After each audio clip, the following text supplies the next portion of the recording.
Severed Heads is meant for a mature audience only. This program contains violent, sexual, and disturbing scenarios. Viewer discretion is advised.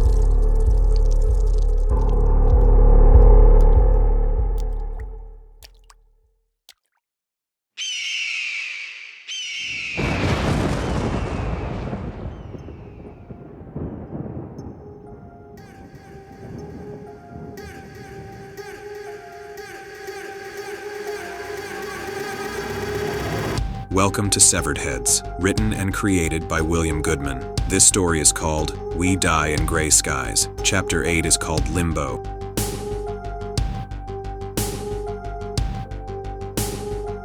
Year 1 continued.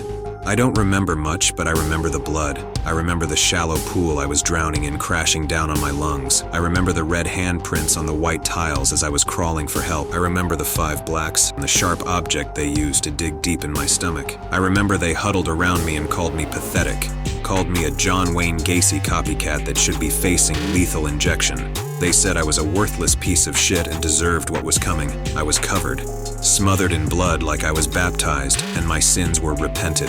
After the incident, I was accepted. After all, being resurrected after a beating like that is respected, and I continued my sentence in peace, treading lightly on the muddy waters I had to keep clean.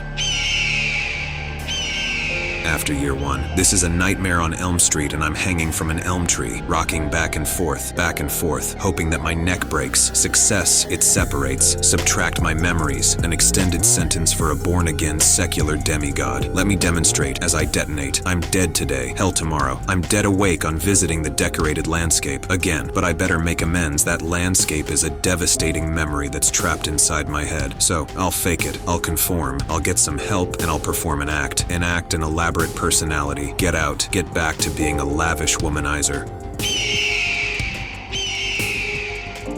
After year 2.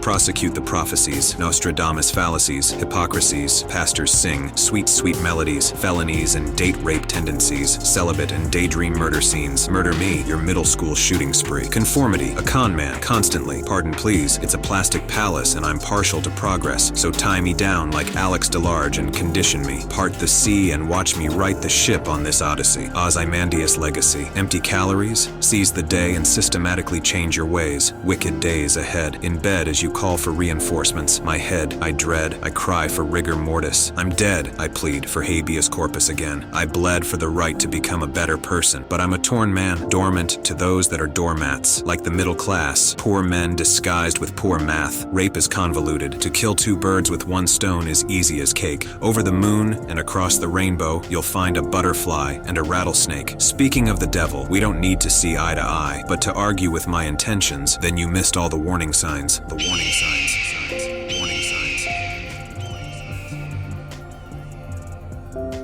After year 3. Institutionalized, I see red in my eyes. Hiding under an ash tree, I try and survive. Horror, borer, I spray insecticide. Aurora borealis, I feel electrified, but I can't decide. Would I rather be invasive, ash, or a firefly? I once lit up the sky, but I was caught in a mason jar until I died. I remain traumatized, but like Andy said, I better get busy living, because salvation lies. Now count sheep and visualize, and visualize, and visualize, and visualize, and visualize. Year 3 continued.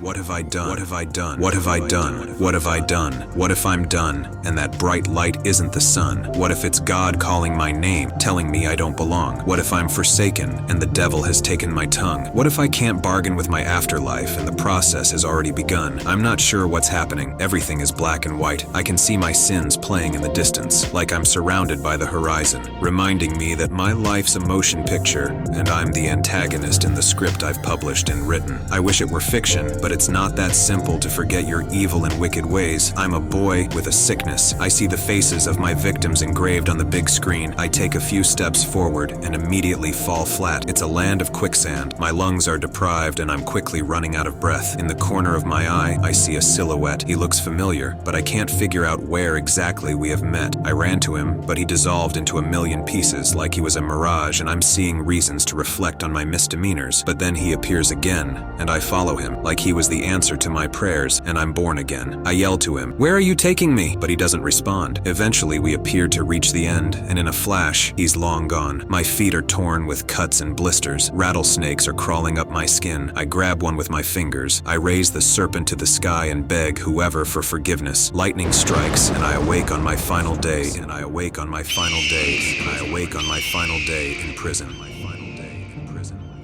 Thank you for listening to Severed Heads. The next chapter is titled Nimbus.